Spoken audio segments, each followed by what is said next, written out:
نبی صلی اللہ علیہ وسلم نے فرمایا کہ صحیح حدیث ہے کہ ایک شخص کو عذاب قبر ہو رہا تھا، فرشتے جب آئے تو اس وجہ سے اس کو عذاب نہیں دیا گیا کہ وہ نہیں، عذاب قبر نہیں، قبر میں ان کو جب ڈالا ہے تو فرشتے آئے حساب و کتاب کے لیے، تو فرشتہ جس سمت میں جاتا یہ آواز آتی کہ اس کو عذاب مت دو، اس لیے کہ یہ رات کو سورہ ملک پڑھا کرتا تھا۔ صحیح حدیث میں نبی صلی اللہ علیہ وسلم نے رات میں سورہ ملک پڑھنے کی ترغیب دی ہے اور آپ نے اس کو عذاب قبر سے روکنے والی قرار دی ہے، اس لیے اس کو یاد کرنا چاہیے سورہ ملک کو، اور خاص طور پہ رات کو اس کی تلاوت کا اہتمام کرنا چاہیے۔ تبارک الذی بیدہ الملک، بہت برکت والی ہے وہ ذات جس کے ہاتھ میں بادشاہی ہے، یعنی ساری خیریں اسی کے ہاتھ میں ہیں۔ وہو علی کل شیء قدیر، وہ ہر چیز پر قدرت رکھتا ہے۔ الذی خلق الموت والحیات، کتنی زبردست قدرت ہے کہ اس نے موت اور زندگی کو پیدا کر دیا۔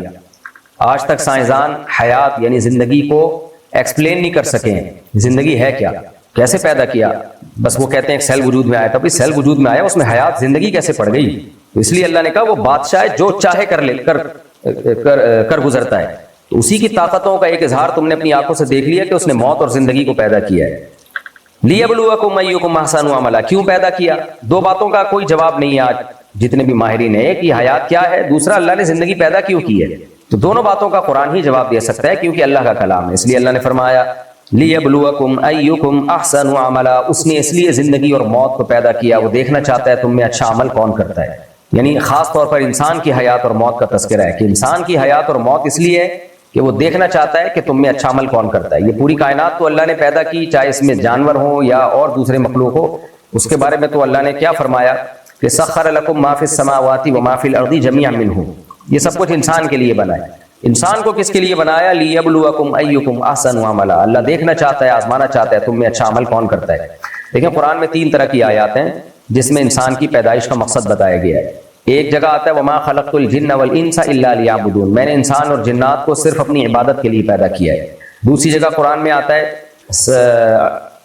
29 پارے میں آگے آئے گا انشاءاللہ کہ هل اتى على الانسان انا خلقنا الانسان من نطفة امشاج نبتليه فجعلناه سميعا بصيرا انا هديناه السبيل اما شاكرا واما كفورا، اس لیے بنایا ہم دیکھنا چاہتے ہیں شکر گزار بنتا ہے یا ناشکرا۔ اور تیسری آیت ہے اللہ نے فرمایا ہم نے اس لیے بنایا کہ ہم دیکھنا چاہتے ہیں تم میں اچھا عمل کون کرتا ہے۔ اس سے پتہ چلتا ہے ان تینوں آیتوں کا مفہوم ایک ہی ہے، عبادت کا مفہوم یہی ہے کہ اچھا اور برا، یعنی اچھا عمل آپ کرنا شروع کر دو تو آپ اللہ کی عبادت گزار کہلاؤ گے۔ نیت کیا ہونی چاہیے؟ اللہ کی رضا ہونی چاہیے، اور اسی کو پھر شکر گزار بھی کہا جائے گا۔ جو اچھا عمل کرتا ہے وہ شکر گزار ہے، جو اچھا عمل نہیں کرتا وہ ناشکر ہے۔ وہو العزیز الغفور، وہ زبردست غالب ہے اور مغفرت کرنے والا ہے۔ مغفرت کا لفظ اللہ ہر جگہ ایسے موقع پہ اس لیے لاتے ہیں کہ مایوسی نہ پھیلے۔ آپ کہہ سکتے ہیں کہ اللہ نے ہمیں پیدا کیا اس لیے کہ ہم اچھا عمل کریں، بھائی کوتاہیاں تو انسان سے ہوتی ہیں تو ہم تو مقصد اور مشن میں ناکام ہو گئے، تو اللہ کہتے ہیں وہ مغفرت کرنے والا بھی ہے، کبھی کوتاہی ہو توبہ استغفار کر لیا کرو، معاف کر دیا کرو، یعنی معافی مانگ لیا کرو، اللہ معاف کر دے گا تمہیں۔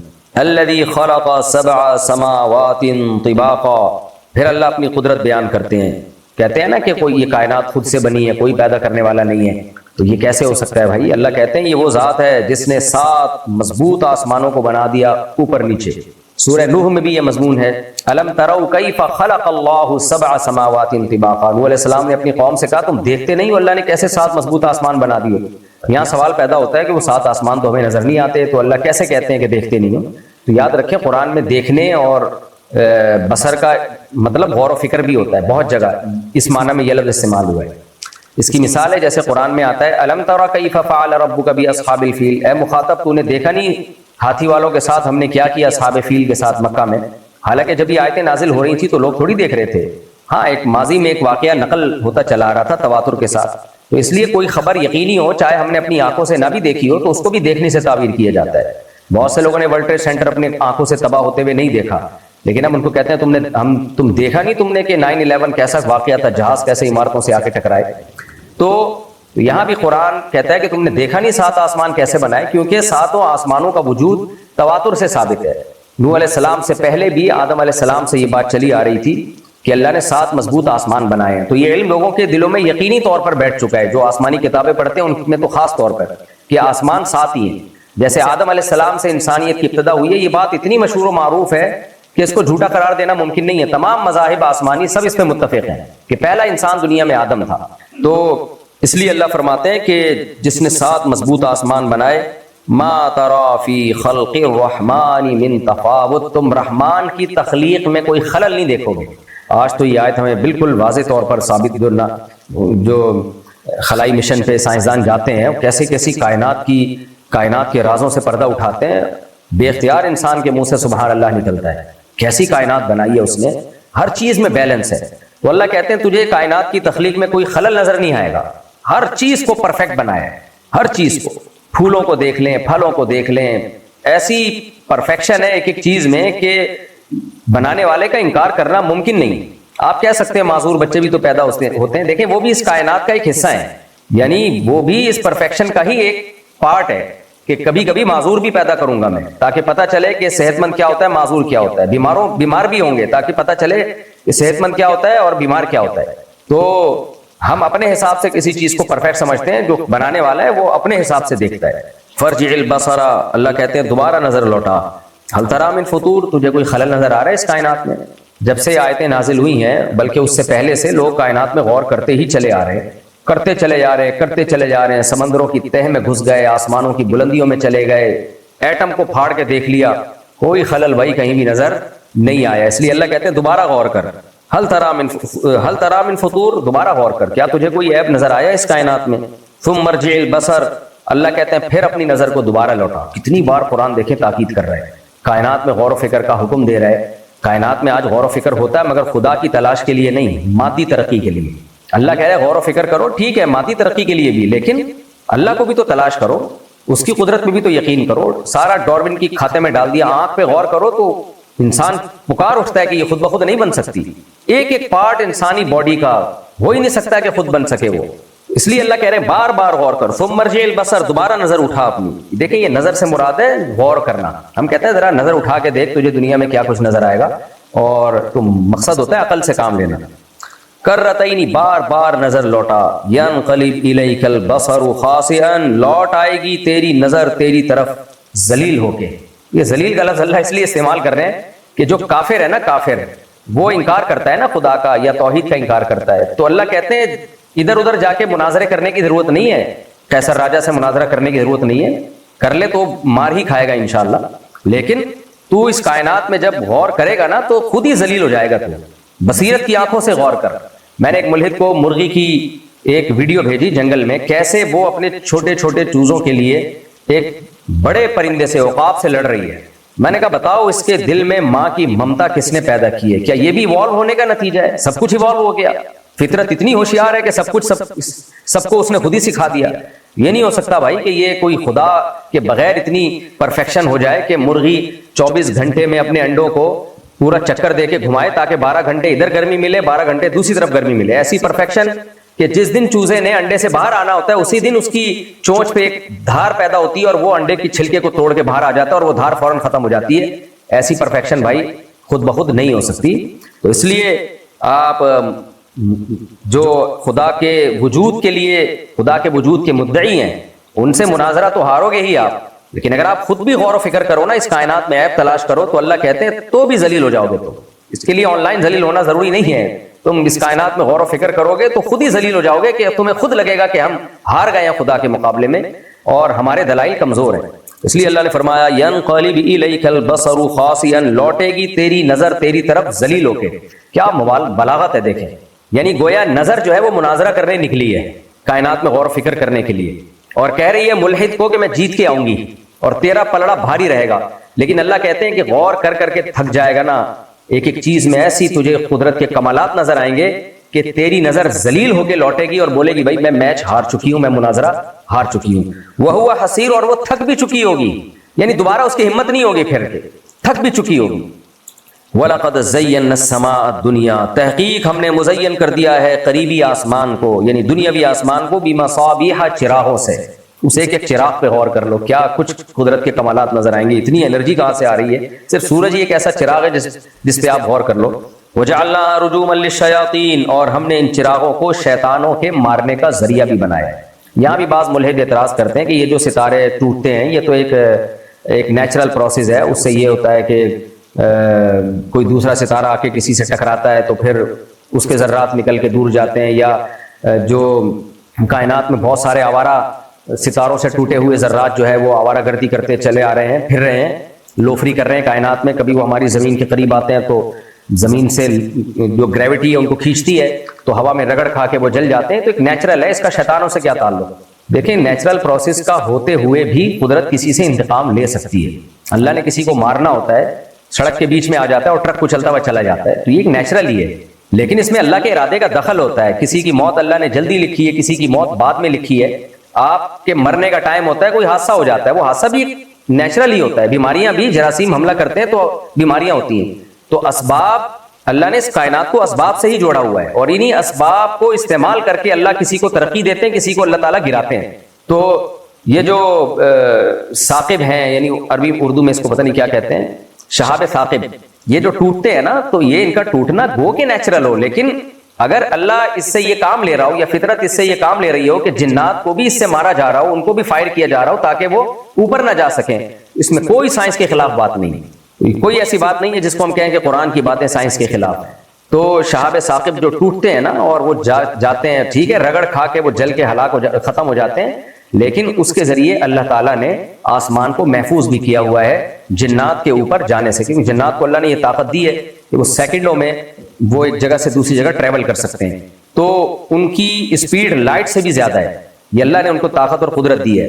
آپ کہہ سکتے ہیں کہ لائٹ سے زیادہ اسپیڈ تو کسی چیز کی نہیں ہو سکتی، بھائی مادے پہ یہ ریسرچ ہے ساری.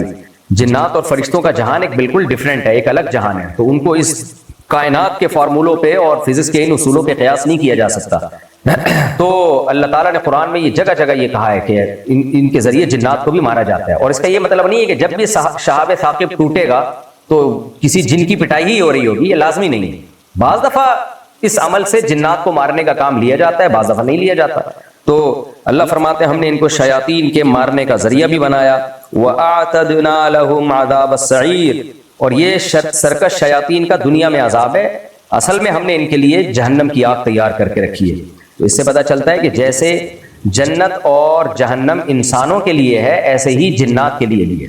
بعض علماء اس کے قائل ہیں کہ جنت صرف انسانوں کے لیے، جنات کے لیے نہیں ہے، ہاں جہنم دونوں کے لیے، لیکن اس پہ کوئی واضح دلیل نہیں ہے.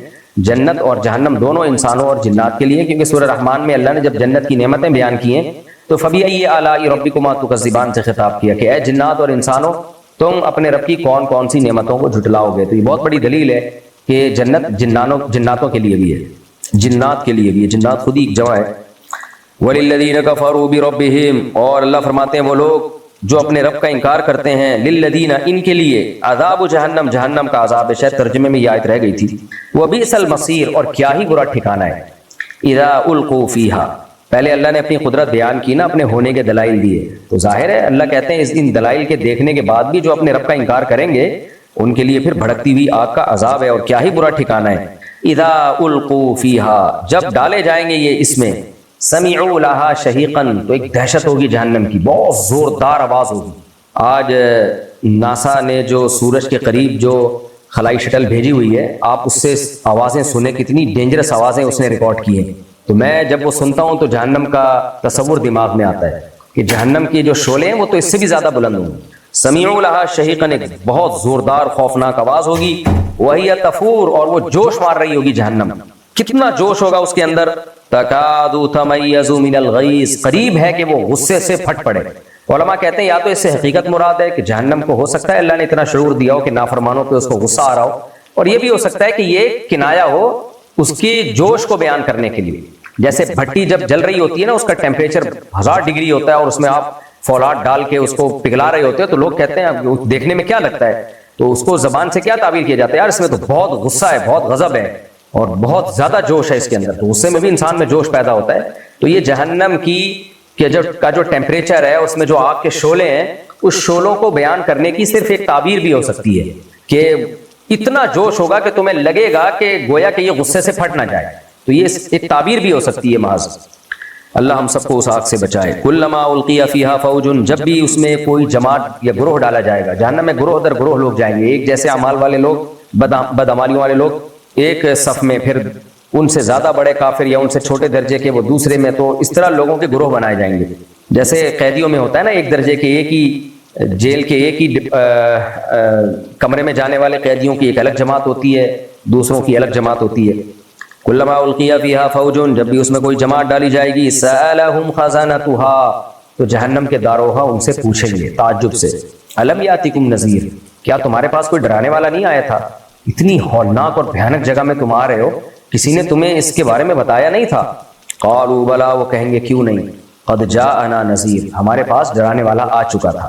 یہاں مراد نبی صلی اللہ علیہ وسلم یا آپ کی تعلیمات، کیونکہ نبی نے صحیح حدیث میں صحیح حدیث ہے، لا يسمع بی احد من هذه الامہ یہودی او نصرانی او مجوسی ثم لم یؤمن بالذی ارسلت به الا دخل النار، او کما قال صلی اللہ علیہ وسلم، اس امت کا کوئی مجوسی، یہودی، عیسائی میرے بارے میں سنے اور مجھ پر ایمان نہ لائے تو آگ میں داخل ہوگا۔ کیا مطلب؟ نبی یا نبی کی تعلیمات کسی تک پہنچی ہوں تو پھر اس پر ایمان لانا ضروری ہو جاتا ہے، ہاں تعلیمات ہی نہ پہنچی ہو پھر اس پر اس سے ایمان کا، یعنی اسلام کے بارے میں اس سے سوالات نہیں ہوں گے۔ کوئی ایسی جگہ پیدا ہوا جہاں اسلامی تعلیمات ہی نہیں پہنچی، نبی کی تعلیمات ہی نہیں پہنچی، تو پھر وہ معذور ہے۔ تو یہ کہیں گے بلا، کیوں نہیں بھائی، قد جاءنا نذیر، ہمارے پاس ڈرانے والا آیا تھا، فکذبنا، ہم نے تحقیق کے بغیر ہی انکار کر دیا، جھٹلا دیا اس کو۔ کیوں جھٹلایا؟ وجہ کیا تھی؟ قلنا، ہم نے کہہ دیا، ما نزل اللہ من شیء، اللہ نے کچھ بھی نازل نہیں کیا ہے، یعنی خدا نے کائنات کو بنا کے چھوڑ دیا، اپنے بندوں کی ہدایت کے لیے کوئی گائیڈنس ہے ہی نہیں۔ یہ تو اللہ پہ الزام ہے، بنائے اور کوئی گائیڈنس ہی نہ دے تمہیں۔ ان انتم الا فی ضلال کبیر، اور ہم یہ کہا کرتے تھے کہ تم بہت بڑی گمراہی میں پڑے ہوئے ہو، یا یہ اللہ ان سے اللہ کہہ رہا ہے کہ تم جب پیغمبروں کا انکار کرتے تھے تو ان انتم الا فی ضلال کبیر، تم تو بہت بڑی گمراہی میں تھے۔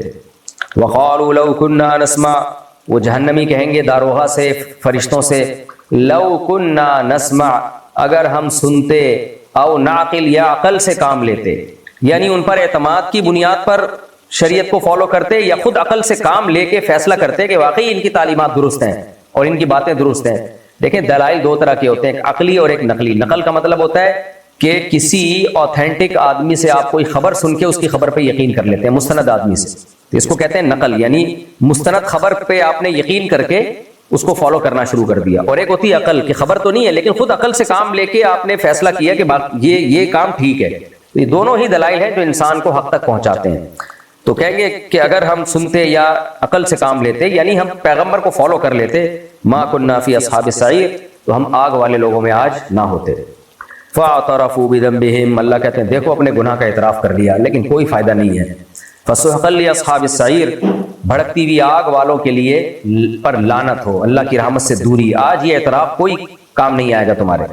دوسری طرف ایک وہ طبقہ ہے، ان الذین یخشون ربہم بالغیب، وہ لوگ جو اپنے رب سے ڈرتے ہیں بن دیکھے، غیب میں، دیکھا نہیں ہے لیکن کائنات میں غور و فکر کر کے یقین کر لیتے ہیں کہ کوئی بنانے والا ہے اور اس نے ہمیں لاوارث نہیں چھوڑا، اس نے ہمیں کسی مقصد سے پیدا کیا ہے، اور وہ ہم سے اچھے اعمال کے بارے میں سوال کرے گا، ہمارے اعمال کے بارے میں سوال کرے گا۔ تو ان سب چیزوں کو دیکھ کے وہ ایمان لے آتے ہیں، رب کو انہوں نے نہیں دیکھا، دیکھ کے تو سارے ایمان لے آئیں گے بھائی۔ تو اللہ کہتے ہیں ان کے لیے کیا ہوگا، لہم مغفرۃ، ان کے لیے مغفرت ہے، واجر کبیر، اور بہت بڑا اجر ہے۔ ڈرنے کا کیا مطلب ہے؟ اپنے رب سے ڈرتے ہیں، اتنا ڈرتے ہیں کہ گناہ چھوڑ دیتے ہیں۔ خوب سمجھ لو، اگر کوئی ڈرتا ہے اللہ کے خوف سے کانپتا ہے لیکن گناہ نہیں چھوڑتا، ایسا ڈرنا معتبر نہیں ہے۔ کبیرہ گناہوں سے توبہ کر لیتے ہیں اللہ کے خوف کی وجہ سے، یہ ان کے بارے میں ہے۔ آگے اس کا علم کتنا کامل ہے، شیطان انسان کے دل میں وسوسہ ڈالتا ہے کہ یار اللہ کو کیا پتہ چلے گا، اتنے سارے لوگ، کوئی نیک کر رہا ہے، کوئی برا عمل کر رہا ہے، کوئی چھپ کے گناہ کر رہا ہے، کوئی چھپ کے عبادت کر رہا ہے، تو اللہ کو کیا پتہ چلے گا۔ اللہ کہتے ہیں وَأَسِرُّوا قَوْلَكُمْ وَاجْهَرُوا بِهِ، تم اپنی بات کو ظاہر کرو، اپنی بات کو چھپا کے کرو یا ظاہر کر کے کرو۔ انہ علیم بذات الصدور، وہ سینوں کے بھیدوں کو بھی جانتا ہے۔ بات کا تذکرہ اس لیے کیا کہ زیادہ تر انسان کے جسم سے نکلنے والے اعمال کا تعلق اقوال سے ہوتا ہے، زیادہ تر باتیں ہی کی جاتی ہیں، تو اس لیے، اور وہ خفیہ کی جاتی ہیں۔ تو اللہ کہتے ہیں میں تمہاری خفیہ باتوں کو بھی جانتا ہوں، سنتا ہوں، تو اس سے پتہ چلتا ہے اس کا علم کامل ہے۔ فرمایا الا یعلم من خلق، بھلا وہ نہیں جانے گا جس نے پیدا کیا۔ یہ ایسے ہی جیسے ماں کہتی ہے نا میرے بیٹے کو مجھ سے زیادہ کون جانتا ہے، میں نے جنا ہے اس کو۔ تو اللہ کہتے ہیں تمہیں عدم سے وجود میں لے آیا میں، تو مجھے نہیں پتا ہوگا تم کیا کر رہے ہو کیا نہیں کر رہے، تمہارے اعمال سے میں بے خبر ہو جاؤں گا، مجھے نہیں پتا تم اچھے ہو برے ہو۔ وَأَعْلَمُ بِكُمْ إِذْ أَنْتُمْ أَجِنَّةٌ فِي بُطُونِ أُمَّهَاتِكُمْ، اللہ کہتے ہیں جب تم ماں کے پیٹ میں چھپے ہوئے تھے اس وقت بھی تمہیں خوب جانتا تھا وہ۔ فرمایا وَهُوَ اللَّطِيفُ الْخَبِيرُ، وہ تو باریک بین باخبر ہے، بہت معمولی چھپی ہوئی خبروں کو بھی جانتا ہے وہ، اس لیے اس کا علم بھی کامل اور اس کی قدرت بھی کامل، لہذا اس سے ڈرو۔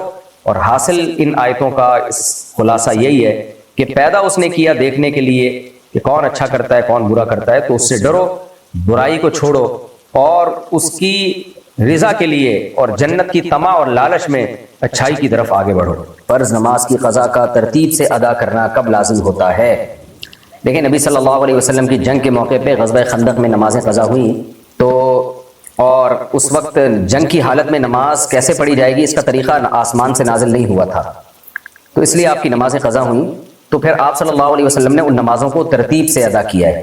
تو اس حدیث کی روشنی میں امام ابو حنیفہ اور امام احمد بن حنبل ان کی یہی رائے ہے کہ نماز جب بھی فرض نماز قضا ہوگی تو اگلی قضا سے پہلے اس کو آپ پڑھیں گے، اور اگر اگلی نماز سے پہلے آپ نے اگلی پڑھ لی اور پچھلی قضا نہیں پڑھی تو اگلی بھی نہیں ہوگی، کیونکہ اس میں ترتیب لازم ہے۔ تو اگر آپ کی فجر کی نماز قضا ہوئی ہے تو ظہر سے پہلے آپ کو فجر قضا کرنی پڑے گی، اس کے بعد ظہر پڑھیں گے۔ ایسا نہیں ہو سکتا کہ ظہر پڑھ لی پھر فجر پڑھ رہے ہیں تو ظہر بھی نہیں ہوگی فجر بھی نہیں ہوگی۔ لیکن یہ ان لوگوں کے لیے ہے جن کے ذمہ نمازیں قضا نہ ہوں۔ اگر کسی کے ذمہ بہت ساری نمازیں قضا باقی ہیں، بہت ساری کا مطلب 5 یا 6 نمازیں جو ہے نا وتر سمیت، کیونکہ وتر بھی واجب ہے، تو 5 تو فرض نمازیں اور وتر سمیت ملا کے یہ 6 نمازیں، تو 6 نمازیں اگر کسی کے ذمہ قضا رہ گئی ہیں تو یہ بہت ساری نمازیں کہلائیں گی۔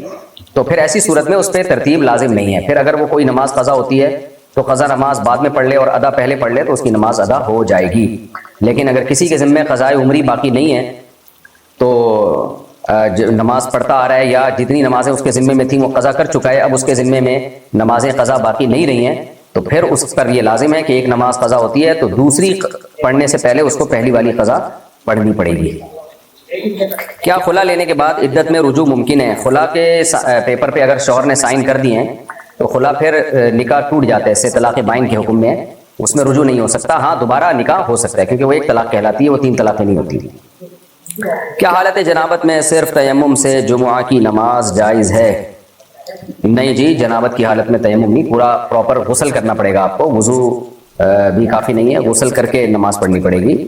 جمعے کی نماز تیمم سے جائز نہیں ہے۔ ہاں نماز جنازہ میں اگر خطرہ ہو کہ نماز جنازہ نکل جائے گا، اگر آپ نے وضو کیا تو نماز نکل جائے گی تو پھر تیمم جائز ہے۔ وجہ اس کی ہے کہ نماز جنازہ کا کوئی آلٹرنیٹ ہے نہیں، قضا نہیں ہے اس کی، آلٹرنیٹ نہیں ہے، تو اس میں یہ شرعی عذر ہے کہ اگر آپ وضو میں لگ گئے تو جنازہ ہی نکل جائے گا، تو ایسی صورت میں تیمم کر کے آپ پڑھ سکتے ہیں، اور دوبارہ جنازہ لوٹانا بھی جائز نہیں ہے شریعت میں۔ جبکہ جمعے کا آلٹرنیٹ تو یہ ہے ظہر کی نماز ہے نا، اگر جمعہ نکل گیا تو ظہر پڑھ لیں۔ خطبہ جمعہ کے دوران امام کی غلط عربی درست کی جا سکتی ہے؟ نہیں، امام خطبے کے دوران امام تو تنبیہ کر سکتا ہے، مقتدیوں کے پر بس خاموشی سے سننا واجب ہے۔ کیا بیوی کو رجی طلاق کے بعد عدت میں حج پر بھیجا جا سکتا ہے؟ رجی طلاق میں نکاح ختم نہیں ہوتا تو، اور لیکن طلاق کے بعد عورت کے لیے گھر سے نکلنا جائز نہیں ہے، تو حج پہ اگر بھیجنا ہو تو رجوع کر لے اور کہہ لے کہ بھائی میں نے طلاق سے رجوع کر لیا ہے، تو عدت رجوع کرتے ہی ختم ہو جائے گی، اس کے بعد جہاں چاہے بھیجیں اس کو۔ اگر وارث اپنے حصے سے دستبردار ہو جائے تو کیا دوسرے کے حصے بڑھ جائیں گے؟ جی ہاں بڑھ جائیں گے، لیکن دستبرداری کا تحقق یعنی دستبرداری کمپلیٹ کب ہوتی ہے یہ سمجھنے کی چیز ہے۔ بعض لوگ ایسا کرتے ہیں کہ جی جیسے کیش اماؤنٹ پڑا ہوا ہے اور وہ کہتے ہیں مجھے نہیں چاہیے، تو اتنا کہنے سے وہ دستبردار نہیں ہو جاتے، بعد میں وہ کہتے ہیں مجھے چاہیے تو دینا پڑے گا آپ کو ان کو۔ دستبرداری اسے کہتے ہیں کہ وہ کیش اماؤنٹ مجھے نہیں چاہیے اور پھر وارثوں کا اس پہ قبضہ دے دیا جائے، تو جب وارثوں کے قبضے میں وہ کیش اماؤنٹ آئے گی تو پھر ان کی ملکیت ٹرانسفر ہوگی، پھر وہ یہ نہیں کہہ سکتا مجھے اب چاہیے۔ تو اسی طرح یعنی قبضے کے حکام جو ہے نا وہ سیکھنا تھوڑا سا ضروری ہے۔ بعض دفعہ کوئی گھر ایسا ہوتا ہے جو تقسیم کے قابل ہوتا ہے، یعنی اس کو 2 حصوں میں ڈیوائڈ کر کے بھی فائدہ اٹھایا جا سکتا ہے، تو ایسی صورت میں اگر کوئی وارث کہہ دیتا ہے کہ میں اپنا حصے سے دستبردار ہو رہا ہوں تو اتنا کافی نہیں ہے، بلکہ اپنا حصہ پہلے کاٹ کے الگ کرنا پڑے گا، اس کے بعد وہ دستبردار ہو اور سامنے والے کا اس پہ قبضہ ہو۔ ہاں کوئی چیز ایسی ہے، پراپرٹی ایسی ہے جو تقسیم ہو ہی نہیں سکتی، یعنی تقسیم کی تو وہ استعمال کے قابل نہیں رہے گی، اس میں زبان سے کہہ دینا بھی کافی ہے کہ بھائی مجھے حصہ نہیں چاہیے۔ خلاصہ یہ کہ وارث اپنے حصے سے دستبردار ہو سکتا ہے، لیکن جب ہونا ہو تو علماء سے مفتیان کرام سے پوچھ کے دستبردار ہوا کریں تاکہ جو ہبہ کے احکام ہیں وہ پراپر طریقے سے ان پر عمل ہو۔ اور جب کوئی وارث اپنے حصے سے دستبردار ہو جائے گا تو باقی تمام وارثوں کا حصہ اسی تناسب سے خود بخود وراثت میں بڑھ جائے گا، اور یہ دستبرداری زندگی میں نہیں ہو سکتی اپنے والدین کی یا مورث کی جس کی وراثت آپ کو ملنی ہے۔ جیسے آپ کے ابا کی وراثت ہے، آپ نے زندگی میں کہہ دیا ابا میں اپنے حصے سے دستبردار ہوں، اس کا کوئی اعتبار نہیں ہے کیونکہ ابھی وہ آپ کی ملکیت میں آیا ہی نہیں ہے، تو دستبردار کیسے ہو گئے آپ؟ وہ تو جب انتقال ہوگا آپ کے والد کا تو اس کے بعد آپ اس کے مالک بنیں گے، پھر آپ یہ کہیں گے کہ میں دستبردار ہوں، اس وقت یہ دستبرداری معتبر ہوگی، زندگی میں نہیں ہو سکتا۔ کیا زکوٰۃ کا مال قرض دار کو قرض چکانے کے لیے دینا جائز ہے؟ جی اگر وہ زکوٰۃ کا مستحق ہے تو اس کو دے سکتے ہیں۔ کیا بینک سے لیے گئے قرض پر قربانی جائز ہے؟ جو بھی قرض ہوتا ہے جب آپ نے لیا ہوتا ہے تو اتنی ہی رقم واجب الادا ہوتی ہے، آپ نے واپس کرنی ہے، تو اس پہ قربانی نہیں ہے، چاہے بینک سے لیں چاہے غفار بھائی سے لیں۔ وجہ اس کی ہے کہ وہ آپ نے اتنے پیسے آپ کے ذمے ہیں، وہ آپ کے ہیں ہی نہیں نا، تو آپ نے اتنے لوٹانے ہیں، اس لیے یعنی آپ کے نہیں ہے کا مطلب اس سینس میں نہیں ہے کہ وہ آپ کے ذمہ واجب الادا ہیں، تو ہمیشہ ایسے مال میں سے قرضہ مائنس کیا جاتا ہے، تو پھر اس کے بعد بھی اگر صاحب نصاب ہیں آپ تو پھر اس میں آپ پر قربانی واجب ہے، تو چاہے وہ اس لون سے قربانی کریں جو آپ نے بینک سے لیا یا کسی سے بھی لیا ہے، وہ پھر کرنی پڑے گی آپ کو۔ نماز میں غیر زبان کی آیت پڑھنا نماز کو فاسد کر دیتا ہے؟ جی ہاں، نماز میں تلاوت ضروری ہے اور تلاوت عربی میں ہوتی ہے، کسی اور زبان میں تلاوت نہیں ہوتی، اسی وجہ سے اگر نماز میں آپ نے عربی کے علاوہ کسی اور زبان میں قرآن کی تلاوت کی تو نماز فاسد ہو جائے گی۔ کیا نکاح کا خطبہ اردو میں دیا جا سکتا ہے؟ جی دیا جا سکتا ہے، لیکن افضل یہی ہے کہ سنت جو خطبہ ہے وہ عربی میں ہی، اسلام کی آفیشلی زبان جو ہے وہ عربی ہے، تو اس طرح کے جتنے بھی شاعر ہیں ان کو عربی میں ہی ادا کیا جائے گا، کیونکہ نکاح کا خطبہ واجب نہیں ہے نا، اس لیے اگر کوئی اردو میں بھی دے دے تو خطبہ ہو جائے گا لیکن خلاف سنت ہوگا۔ کیا شوہر بیوی کی رضامندی کے بغیر دوسری شادی کر سکتا ہے؟ جی کر سکتا ہے، اگر وہ عدل کر سکتا ہے دونوں میں۔ کیا ایسے مسلک کو زکوٰۃ دی جا سکتی ہے جن کے عقیدے شرکیاں ہوں؟ کوئی بھی مسلک ہو جن کا عقیدہ آپ کو غالب گمانے کے شرکی عقیدہ ہے تو اس کو زکوٰۃ نہیں دی جا سکتی، کیونکہ جو شرک کرتا ہے وہ غیر مسلم ہے، چاہے دیوبندی ہو، اہل حدیث ہو، شیعہ ہو، بریلوی ہو، کوئی بھی مسلک سے اس کا تعلق ہو، تو اگر وہ شرک کرتا ہے تو اس شخص کو یا ایسے فرقے کے حاملین کو زکوٰۃ، یعنی ایسے فرقے سے تعلق رکھنے والے لوگوں کو جو ان شرکی عقائد کو جنہوں نے ایکسیپٹ کیا ہو تو اس کو زکوٰۃ نہیں دی جا سکتی۔ کیا داڑھی منڈانے والے شخص کی گواہی قبول ہے؟ اگر وہ دیکھیں ویسے تو فاسق کی گواہی قبول نہیں ہوتی، لیکن فاسق سے کون سا فاسق مراد ہے؟ ایک تو اصطلاح شریعت میں فاسق ہے، اصطلاح شریعت میں تو ہر اس شخص کو فاسق کہا جاتا ہے جو علانیہ کبیرہ گناہ میں مبتلا ہو، تو اس میں تو داڑھی کٹانے والا بھی شامل ہے، کیونکہ واجب ہے داڑھی رکھنا، نبی کا حکم ہے، اجماع امت ہے اس پر۔ لیکن جب گواہی کی بات آتی ہے تو اس سے وہ فاسق مراد ہوتا ہے جس کو عرف میں جھوٹا سمجھا جاتا ہو، یعنی عرف میں لوگ کہتے ہیں کہ یہ بندہ جھوٹا ہے، 2 نمبر آدمی ہے، رشوتیں لیتا ہے، کیریکٹر لیس آدمی جسے ہم کہتے ہیں،